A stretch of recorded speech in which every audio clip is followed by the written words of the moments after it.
Hello doctor. दौड़ती भागती जिंदगी में रखिए अपनी सेहत का ख्याल। बीमारियों की असल जड़ से उनके उपचार तक जानिए विशेषज्ञों की राय के साथ अपनी बीमारियों का सही उपचार। Hello doctor.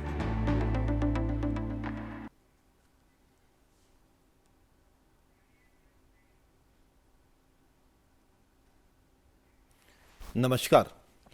Hello doctor live कार्यक्रम के इस अंक में आप सभी दर्शकों का एक बार फिर से स्वागत है।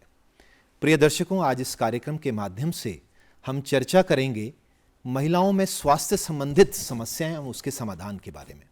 और इसी विषय पर चर्चा और उसको समाधान को लेकर आज हमारे बीच सादर आमंत्रित हुई हैं कमला नेहरू स्टेट हॉस्पिटल शिमला हिमाचल प्रदेश में बतौर आचार्य पद पर कार्यरत प्रोफेसर रमा ठाकुर जी। डॉक्टर रमा जी, आपका बहुत बहुत स्वागत है। Thank you sir. बहुत ही महत्वपूर्ण कार्यक्रम महिलाओं से संबंधित समस्याओं को लेकर आज हम आपके बीच शामिल हुए हैं। और साथ ही में महिलाएं हमारे समाज की एक बहुत महत्वपूर्ण कड़ी है। उसे सुरक्षित रहना, स्वस्थ रहना ना केवल हमारे परिवार के लिए, समाज के लिए, पूरे देश के लिए बहुत महत्वपूर्ण बन जाता है। तो आज आपसे जानेंगे कि महिलाओं में ऐसी क्या क्या समस्याएं हैं जिसका कि समाधान हम प्राथमिक रूप के तौर पर हम पहले ही उसको भांप लें और उसका निवारण कर लें। आज के समय में महिलाओं में स्ट्रेस इक्वल है जैसे कि पुरुषों में होता है, बिकॉज महिलाएं घर के कार्य क्षेत्र को छोड़कर घर से बाहर कदम रख रही हैं। तो उनको ना केवल घर में कामकाज ही देखना है बल्कि ऑफिस में, अपने कार्य क्षेत्र में भी अच्छा परफॉर्म करना है। इसके चलते आज के समय में महिलाओं में मानसिक तनाव भी कहीं ज़्यादा है जी। और दूसरी चीज़ है कि महिलाएं काम करती है, दौड़ते दौड़ते खाना खाना है, न्यूट्रिशन जैसे एनीमिया वगैरह, खून की कमी होना, ये चीज़ें महिलाओं में अधिक पाई गई है। अब हमने ये देखा है पिछले कुछ वर्षों में कि महिलाओं में पहले जैसे इन्फेक्शन ज़्यादा होते थे, अब स्ट्रेस ज़्यादा है, पॉलीसिस्टिक ओवेरियन सिंड्रोम ज़्यादा है। बिकॉज आज की जनरेशन, महिला है चाहे पुरुष है, मोटापे से ग्रसित है ज़्यादातर, क्योंकि हमारी फूड हैबिट चेंज हो गई है। हम सीडेंटरी लाइफस्टाइल अपना चुके हैं।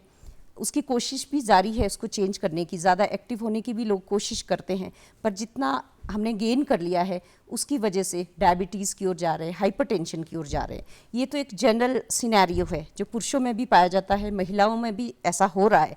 बट महिलाओं में जो विशेष रूप से है वो है गर्भधारण से संबंधित या गर्भ कंसीव करने में, प्रेगनेंसी कंसीव करने में प्रॉब्लम्स।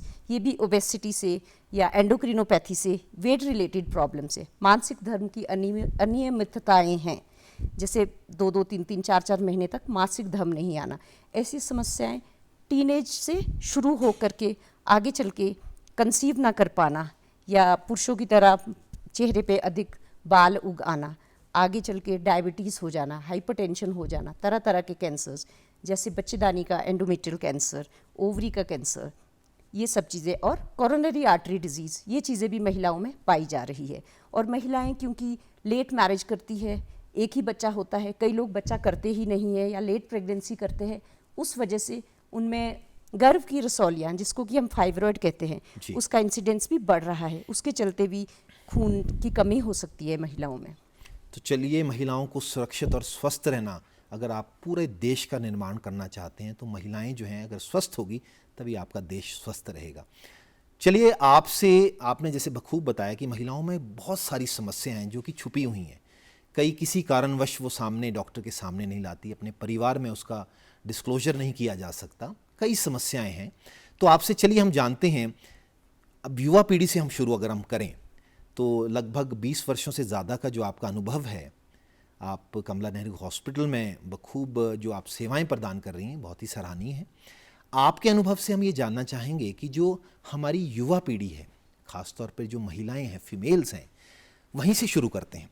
अगर उनमें देखा जाए तो किस किस तरह की बीमारियां हैं जिनका कि अर्ली डिटेक्शन होना बहुत ज़रूरी है, जो कि आगे चलकर जब आपने मां बनना है, जब आपने कोई जिम्मेवारियों को सामना लेना, और ख़ास तौर पे महिलाओं में कई फेजेस हैं, कई रूप हैं, तो माँ एक बहुत बड़ा शब्द है और माँ से ही सारी जितनी भी दुनिया है वो सारी जो है माँ का एक बहुत महत्वपूर्ण रोल है।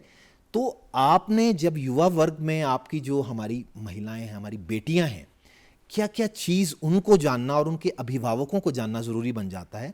क्योंकि अक्सर ये भी देखा गया कि आजकल की जो युवा पीढ़ी है मोटापे से भी ग्रसित हैं, वो आगे चलकर उनको मोटापे से संबंधित कौन कौन सी समस्याएं से और दूसरी कौन सी समस्याएं हो सकती हैं जिसके लिए उनको अवगत रहना चाहिए और अर्ली ट्रीटमेंट के लिए उनको डॉक्टरी परामर्श करना चाहिए। आपने बिल्कुल कहा, सशक्त मातृत्व से हम सशक्त समाज का निर्माण कर सकते हैं।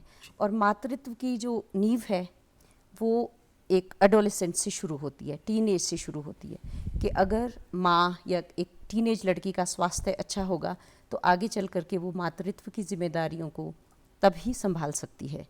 तो जो स्वस्थ शरीर है उसी में स्वस्थ गर्भ पल सकता है और उसका आउटकम, जो प्रेगनेंसी का आउटकम है, वो भी अच्छा हो सकता है। तो एक तो जैसे मैं पहले भी बता चुकी हूँ कि आज की जनरेशन को स्ट्रेस बहुत है, और दूसरा है कि वेट की प्रॉब्लम है, ज़्यादातर लोगों को वेट की प्रॉब्लम है because of the sedentary lifestyle. तो जब वेट होता है एक लड़की का, बॉडी मास इंडेक्स ज़्यादा होता है तो फैट ज़्यादा होता है, सेंट्रल ओबेसिटी होती है। फैट ज़्यादा होने से क्या होता है, जो बॉडी में एंड्रोजन्स है वो ईस्ट्रोजन में कन्वर्ट होते हैं। तो ये जो आज की नई जनरेशन है जो थोड़ी ओबीज है, टीनेज में ही ओबेसिटी का शिकार हो गई है, तो इनमें एंड्रोजन्स ज़्यादा बनते हैं। अब हाइपर एंड्रोजनिज्म हो रहा है और ये एंड्रोजन्स फैट में ईस्ट्रोजन में कन्वर्ट हो रहे हैं, तो इससे हाइपर ईस्ट्रोजनिज्म हो रहा है। हाइपर ईस्ट्रोजनिज्म होने से क्या हो रहा है, एक तो इनको एनोवुलेशन हो रही है जिसका मतलब है कि एग नहीं बनेंगे। तो चलिए, टीनेज होने के लिए एग ना बनना उतना ज़रूरी नहीं है, बट ये आगे चल के इनफर्टिलिटी कर सकता है। पर ऐसा नहीं है कि अभी इसका कोई दुष्प्रभाव नहीं है। टीनेजर्स में भी इसके प्रभाव देखे गए हैं, जैसे कि नियमित मासिक धर्म का ना होना, वेट का बढ़ना, इंसुलिन रेजिस्टेंस होना, शरीर में बाल उगाना, जैसे मतलब हेयर ग्रोथ होना, फेशियल हेयर हो जाना ज़्यादा, और एकने हो जाना। तो आज की जनरेशन क्योंकि हेल्थ कॉन्शियस उतनी नहीं है जितनी अपने लुक्स के प्रति कॉन्शियस है, तो ये भी एक बड़ा इशू है। तो और इस सब का जो रूट कॉज है, जो प्रिवेंटेबल है, वो है हेल्दी लाइफस्टाइल। तो अगर बच्चे हेल्दी लाइफस्टाइल अपनाएंगे, 20-20 मिनट तक सप्ताह में 3 बार वॉक करेंगे और जंक्स नहीं खाएंगे, ग्रीन लीफी वेजिटेबल्स खाएंगे, प्रोटीन रिच डाइट खाएंगे, ये जो पिज़्ज़ा है, बर्गर है, इनकी ओर से अगर वो दूसरा जो हमारा पुरानी जो भोजन शैली थी उसकी ओर अगर हम शिफ्ट होंगे तो बच्चों का स्वास्थ्य बेहतर होगा। तो आगे चल के इन लड़कियों को इनफर्टिलिटी से भी नहीं जूझना पड़ेगा। एक मासिक धर्म का ना आना महिला को या बच्चों को अपने आप एक स्ट्रेस में डाल देता है, क्योंकि उनकी ट्यूनिंग हुई होती है इस चीज़ के लिए, और मासिक का ना आना तो उनके लिए एक बहुत बड़ी समस्या होती है। तो इसका इलाज यही है कि हम लाइफस्टाइल मॉडिफिकेशन करें, हम वॉक करें, उन बच्चों से वॉक करवाएं और उनको हेल्दी डाइट एंड न्यूट्रिशन के बारे में बताएं। जी, अक्सर ये नशाखोरी की जो आदत है युवा में ज़्यादा देखी गई है, पर अक्सर इस तरह की भी जो छुटपुट जो रिपोर्ट्स हैं उसमें ये भी देखा गया कि जो भी मेट्रोपॉलिटन है या कोई बड़े बड़े शहरों में जो हमारी बेटियां जाती हैं वो कई बार संलिप्त हो जाती हैं इसमें भी। तो क्या इसका भी दुष्परिणाम उस समय या आगे आने वाले टाइम में उसको पड़ सकता है या नहीं? नशाखोरी तो एज सच, नशा एक ऐसी चीज़ है जो इंसान के शारीरिक, मानसिक, बौद्धिक, स्पिरिचुअल हर दिशा को, हर तरह की जो उसकी प्रगति है उसको असर करता है। उससे भी स्ट्रेस होगा, क्योंकि मन तो जानता ही है कि ये चीज़ गलत है, दुनिया से इनको छुपाना भी है, और ये तो एक जानलेवा प्रॉब्लम भी है। ऐसा नहीं है कि ये चीज़ बिग सिटीज़ में है। इवन शिमला में मैंने गर्ल्स देखी हैं जो आई हैं, जिन्होंने खुद कहा है कि वो रीहैब में रह के आई है, and they had the hesitational cuts over the neck, over the wrist also, and they had been suffering from menstrual irregularities. ये एक पूरा स्पेक्ट्रम है जो मानसिक धर्म का ना आना, क्योंकि ये चीज़ यूट्रस से नहीं होती है, ये ओवरी से नहीं होती है। इसके लिए जैसे आप तो स्वयं चिकित्सक है, एक हाइपोथैलेमिक पिट्यूटरी ओवेरियन एक्सेस है जिससे हमारे हार्मोन्स रिलीज होते हैं, उसके चलते माहवारी आती है। तो माहवारी की अनियमितताएं और किसी भी तरह के मेंटल स्ट्रेस से इवन लड़की को all together menstruation for the time being stop हो सकती है। तो इसके प्रति भी जागरूकता अभियान चलाया जाना चाहिए। देखिए, हम बड़े गर्व से कह सकते हैं कि आज हमारा देश जो है पूरे विश्व स्तर में अगर महिला सशक्तिकरण की बात करें, महिलाओं का बहुत ही बड़ा दायित्व है। वो किसी भी रूप में, चाहे बेटी है, चाहे माँ है, चाहे बहन है, चाहे अर्धांगिनी है, किसी भी रूप में अगर विश्व स्तर की हम बात करें तो हिंदुस्तान में जो महिलाएं हैं बहुत ही ज़्यादा कंट्रीब्यूशन है हर क्षेत्र में।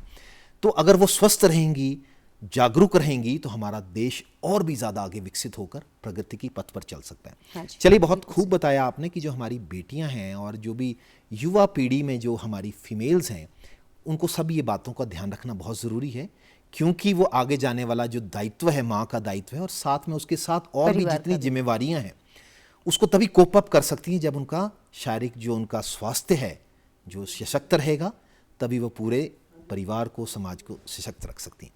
चलिए, एक प्रेगनेंसी में भी बहुत बड़े इश्यूज़ हैं जो महिलाओं में अक्सर देखे गए हैं। कई बार आपने जैसे बताया कि अनीमिया, खून की कमी का होना, और साथ में आपने ये भी बताया ओबेसिटी भी बहुत तेज़ी से बढ़ रहा है महिलाओं में भी देखा गया, अगर सीडेंटरी लाइफस्टाइल है, और जिस तरह से गाड़ियों का आवागमन हो गया है, चलना बहुत कम हो गया है, खान पान का आप जैसी बता रही हैं कि फास्ट फूड और जंक फूड्स हैं।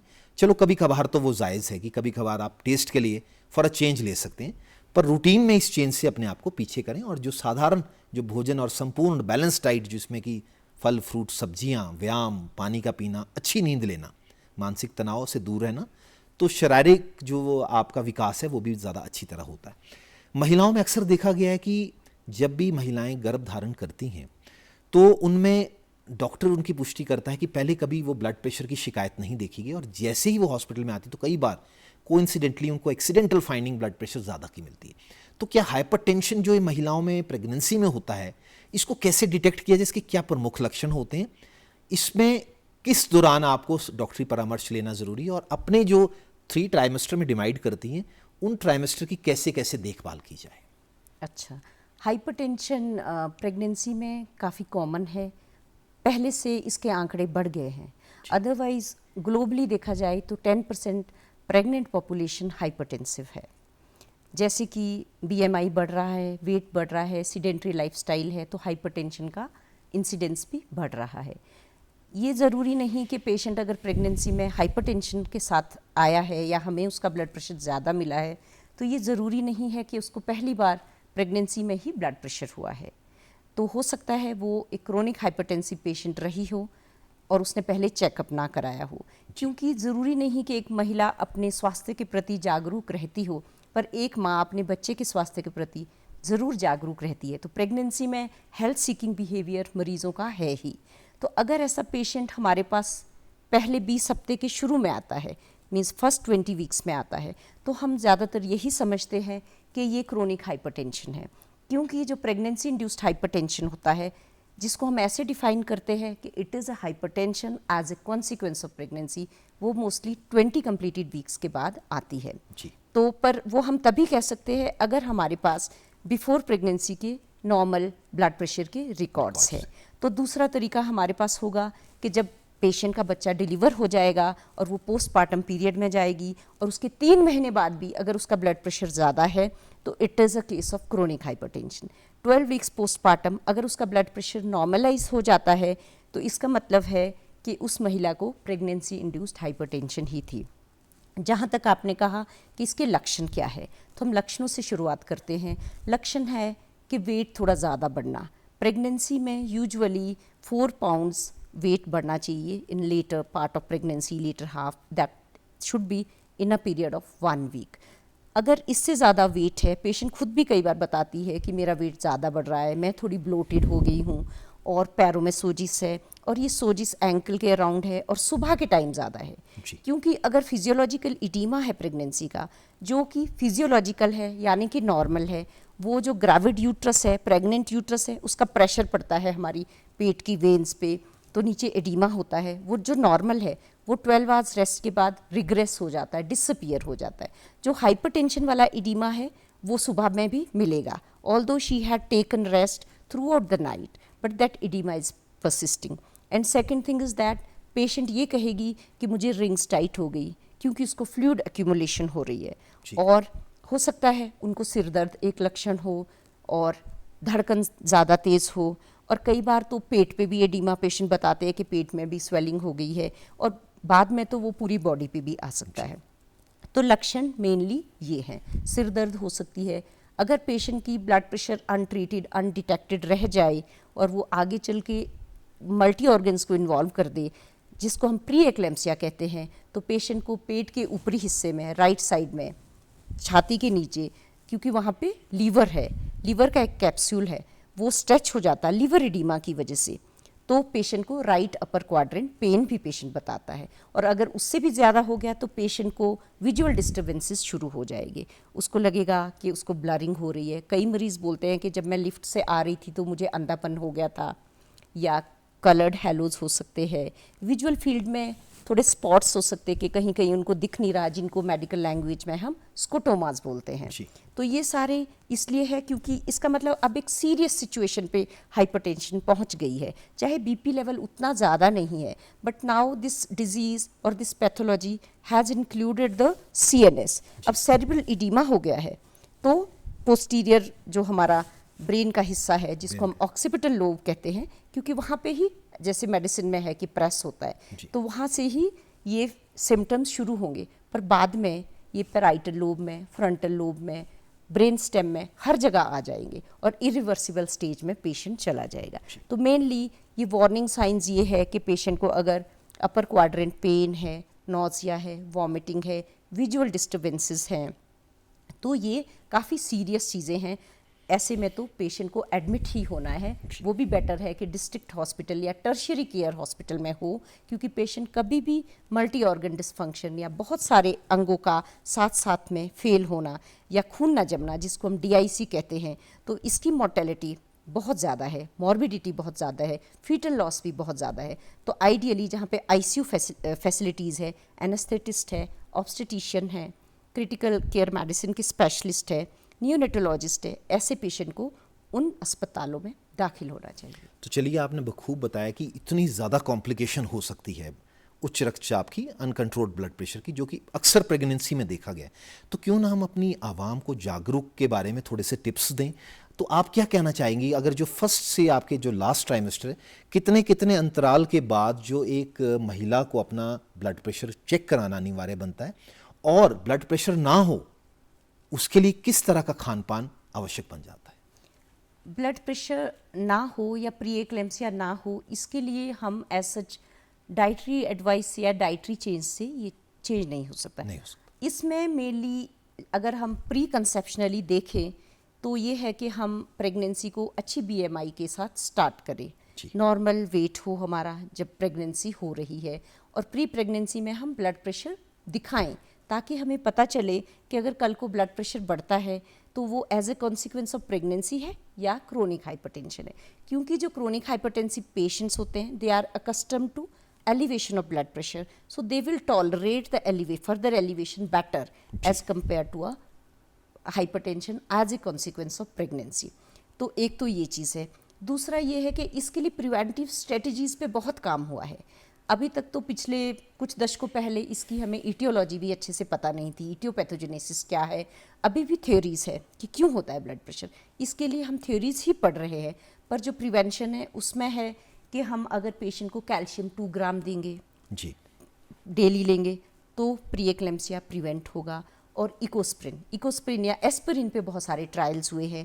अगर हम लो डोज एस्पिरिन देंगे जो कि 81 to 150 मिलीग्राम पर डे है, एंड इट शुड स्टार्ट, कोई ACOG कहती है 12 वीक्स में करो, नाइस कहती है 16 वीक्स में करो, एंड हम इसको डिलीवरी तक देते रहेंगे तो भी पेशेंट को प्री एक्लेम्सिया कम होगा डॉक्टरी परामर्श से। हाँ जी, doctor, it should be taken on the prescription कई ऑफ अपने आप भी अगर इसका सेवन कर लें, नहीं, वो नहीं होना है। हाँ जी, जहाँ तक चेकअप की बात है तो चाहे हम हेल्थ सेंटर की बात करें, PSC की, सब सेंटर की, हम अपने जो हमारे प्रशिक्षु चिकित्सक होते हैं उनको भी अक्सर ये मैसेज देते हैं कि अगर किसी प्रेग्नेंट लेडी का ब्लड प्रेशर नहीं देखा तो that is something criminal, because कि अगर हमने उसको अर्ली डायग्नोज नहीं किया तो वो सीरियस मॉर्बिडिटी का रूप ले सकती है, जो मरीज के लिए जानलेवा हो मरीज और बच्चे के लिए दोनों के लिए हाँ जी, पूरे परिवार के लिए, पूरे समाज के लिए। तो इसलिए ये बहुत ही ज़रूरी है कि जब भी पेशेंट आता है, the one who is planning pregnancy and the one who has conceived, तो blood pressure should be checked in every pregnant patient at every antenatal visit. जहाँ तक एंटीनेटल विजिट्स के बारे में आपने पूछा, तो हमें यूजुअली फर्स्ट 20 वीक्स में 4 वीकली विजिट्स हम एडवाइस करते हैं, अप टू 28 वीक्स भी हम 4 वीकली 3 वीकली चल सकते हैं। बाकी फ्रीक्वेंसी बढ़ाई जा सकती है अगर कोई कॉम्प्लिकेशंस है, शुगर है तो और फ्रीक्वेंट हो जाएगा, ब्लड प्रेशर है तो और फ्रीक्वेंट विजिट्स हो जाएगी। 28 to 36 वीक्स हम 2 वीकली या फोर्टनाइटली पेशेंट को बुलाते हैं। 36 वीक्स के बाद हम पेशेंट को वीकली फॉलोअप पे रखते हैं। तो अगर ब्लड प्रेशर मरीज़ का ज़्यादा है या सीवियर हाइपरटेंशन है, जिसका मतलब है ब्लड प्रेशर सिस्टोलिक 160 है और या डायस्टोलिक 110 है, सीवियर है, तो हम पेशेंट को इंडोर मैनेजमेंट पे ही रखते हैं। और दूसरा, अगर पेशेंट समझ नहीं पाता है, पढ़ा लिखा ज़्यादा नहीं है, दूर दराज के क्षेत्र से आता है, तो हम उसको माइल्ड हाइपरटेंशन के साथ भी एडमिट कर देते हैं। चलिए, आप जैसे बता रही हैं कि जो उच्च रक्तचाप है, हाई ब्लड प्रेशर है, ये भी एक बहुत ज़्यादा कॉम्प्लिकेशन आगे भविष्य में कर सकता है ड्यूरिंग प्रेगनेंसी, तो जो कि बच्चे और माँ के दोनों के लिए घातक हो सकता है। इसी तरह संक्षिप्त में जो आप बता रही थी जेस्टेशनल डायबिटीज़, मधुमेह, ये भी बहुत ज़्यादा कॉमन है, जो कि डायबिटीज़ में आउटकम जो है आपका प्रेगनेंसी आउटकम उसको इफेक्ट करता है। हाँ तो डायबिटीज़ के क्या लक्षण और कितना पैरामीटर्स और कितना फ्रीक्वेंटली आपको अपना शुगर भी मॉनिटर करना? हाँ जी, प्रेगनेंसी में डायबिटीज़ के बारे में मैं महिलाओं को एक संदेश देना चाहूँगी या पूरे समाज को कि डायबिटीज़ को अगर हमने कंट्रोल करना है तो प्री कंसेप्शनली करना है। हमारे fasting sugar, PP sugar conceive करने से पहले भी नॉर्मल होने चाहिए और HbA1c सबसे बेहतर होगा कि 6 या 6 से कम हो, क्योंकि HbA1c जो कि पिछले 3 महीनों का ग्लाइसीमिक कंट्रोल को दर्शाता है, उसके ज़्यादा होने से बच्चे में मालफॉर्मेशंस भी होती है। डायबिटीज़ प्रेगनेंसी में बहुत सारी कॉम्प्लिकेशंस करती है, जैसे अबॉर्शंस हो सकते हैं, पॉलीहाइड्रेमियोस मतलब बच्चेदानी में पानी का ज़्यादा होना, उसके चलते समय से पहले डिलीवरी होना, और वेस्कुलोपैथी होती है तो बच्चा कमज़ोर भी हो सकता है। वो उसमें होगा जो लॉन्ग स्टैंडिंग डायबिटीज़ है, मेनली ओवर डायबिटीज़ है, पर यहाँ पे हम जेस्टेशनल डायबिटीज़ मेलाइटिस की बात कर रहे हैं। तो इसमें अगर वो पुअरली कंट्रोल्ड है तो मैक्रोसोमिया हो सकता है, जिससे मतलब है कि बेबी का साइज़ बड़ा होता है, और अगर बेबी का साइज़ बड़ा है तो वो इंट्रायूट्राइन डेथ के रिस्क पे भी है, और ऐसा बच्चा आगे चल के लेबर में ऑपरेटिव डिलीवरी का रिस्क भी बढ़ेगा, और इंट्रापार्टम पीरियड में मतलब during the process of labour foetal distress हो सकता है, क्योंकि हाइपरग्लाइसीमिया जो है वो कई तरह से कार्डियक डेथ करता है बच्चे की, इंट्रायूट्राइन फीटल कार्डियक डेथ, और मैक्रोसोमिया करता है, जिससे हमारी जो है ऑपरेटिव विजाइनल डिलीवरी हो सकती है, सिजेरियन सेक्शन होता है। तो जो हमने पेशेंट को या समाज को ये मैसेज जाना चाहिए कि फास्टिंग जो प्रेगनेंसी में है, फास्टिंग शुगर 97 से नीचे रहनी चाहिए, 95 to 97, और जो 2 आवर्स पोस्ट पेरेंडियल है, खाने के 2 घंटे बाद जो हम पोस्ट पेरेंडियल जो वैल्यूज़ है वो 120 मिलीग्राम पर डेसीलीटर से नीचे होना चाहिए। HbA1c 6.5 से नीचे होना चाहिए, और प्रेग्नेंट महिलाओं को ब्लड ग्लूकोज की monitoring, self administration of insulin, ये करना बहुत ही ज़रूरी है। और अगर कोई पेशेंट OHA पे है जो कि ओरल हाइपोग्लाइसीमिक एजेंट है, मींस मुंह से ली जाने वाली शुगर की दवाइयाँ, तो उनके लिए ये कंपलसरी है कि अगर मेटफॉर्मिन ले रहे हैं तो मेटफॉर्मिन पे कंटिन्यू कर सकते हैं, अदरवाइज उनको इंसुलिन पे शिफ्ट होना है, कि क्योंकि इंसुलिन इजी टू मॉनिटर है और वो मोर फिजियोलॉजिकल है, उससे कोई एडवर्स इफेक्ट्स प्रेगनेंसी पे नहीं है। समय का अभाव है, एक आखिरी ये भी बहुत महत्वपूर्ण आपसे मैं प्रश्न करना चाहूँगा, संक्षिप्त में आप इसका जवाब दीजिएगा। ये जो पोस्ट मेनोपॉजल हमारी जो महिलाएं, हमारी माताएं हैं, हमारी बहनें हैं, उनको किस किस बात का ख्याल रखना और कौन कौन सी इन्वेस्टिगेशन आवश्यक है, ज़रूरी कराना, और कब क्या क्या रिस्क से अपने आप को बचा सकती हैं बतौर स्क्रीनिंग? मेनोपॉज एक लाइफ का बहुत ही इम्पॉर्टेंट अंग है। ऑल्दो महिला का रिप्रोडक्टिव जो फंक्शन है वो उससे छिन जाता है, पर क्योंकि अब महिलाएं with the increase in life expectancy, अब एक औरत अपने जीवन का 30 से 40 वर्षों की अवधि मेनोपॉज में बिताती है, तो मेनोपॉज में खुद को फिट रखना बहुत ज़रूरी है। अब जो हमारा एक स्लोगन भी है रिगार्डिंग मेनोपॉजल हेल्थ, वो है कि एक औरत को रहना है fit at 40, she should be fit at 40 and she should be independent at 80। 80 में वो इंडिपेंडेंट होनी चाहिए, 40 में वो फिट होनी चाहिए, and she should be smart at 60। तो अगर 40 में फिट है तो फिर 60 भी जाएगी और 80 तक भी फिट रहेंगे। तो उसके लिए एक पिरामिडल अप्रोच है। उसमें क्या है कि पहले तो वही है कि हेल्दी लाइफस्टाइल, उसके लिए हेल्दी लाइफस्टाइल के लिए क्या है कि 30 मिनट्स उनको, जिसको हम कहते हैं कार्डियोवैस्कुलर कंडीशनिंग एक्सरसाइजेज, वो करनी है। ऐसे नहीं कि इतना दौड़े कि कहीं गिर जाए, क्योंकि मेनोपॉज में थोड़ा और प्रॉब्लम्स भी आ सकती है। तो फॉल को अवॉइड करना है। जी। और दूसरा, उनका रिस्क असेसमेंट होना है कि वो ऐसा पेशेंट तो नहीं है जो ऑस्टियोपोरोसिस के रिस्क पे है, जी। जैसे कि ग्लूकोकॉर्टिकॉइड यानी स्टीरॉइड्स ले रही जी। है, सीडेंट्री लाइफस्टाइल है उनका, और कोई और मेडिकेशन जैसे पैराथायरॉयड कोई ड्रग्स ले रही हैं, और उनको पहले प्रीवियस हिस्ट्री ऑफ फ्रैक्चर्स वगैरह की है, या कोई ऐसी ड्रग्स थी, या अल्कोहल इनटेक है, तो अल्कोहल भी नहीं लेना है मेनोपॉज में। जी, और साथ में अपनी जितनी भी ट्रीटमेंट जैसे है फिर उसके ट्रीटमेंट है, जैसे गायनी में आप ब्रेस्ट का आपकी स्क्रीनिंग है, या फाइब्रॉइड है, सीए सर्विक्स है, या जो भी बच्चादानी का हाँ जो जी, हम हाँ है, जी, CA उसके बारे में सतर्क रहें। कोई भी एबनॉर्मल लक्षण अगर वहाँ पे वो भांपती हैं तो तुरंत डॉक्टरी परामर्श लें। तो बहुत ही महत्वपूर्ण जानकारी आज हमारी दर्शकों को आपने साझा कर उन्हें लाभान्वित किया। मैं तमाम दर्शकों की ओर से आपका धन्यवाद करता हूं। तो दर्शकों, ये थे प्रोफेसर रमा ठाकुर जी, जो कि कमला नेहरू स्टेट हॉस्पिटल में बतौर आचार्य पद पर कार्यरत हैं। बहुत ही महत्वपूर्ण जानकारी आपसे साझा की। अगली बार हम फिर मुलाकात करेंगे एक नई समस्या और एक समाधान को लेकर। तब तक के लिए आज्ञा दीजिए। नमस्कार।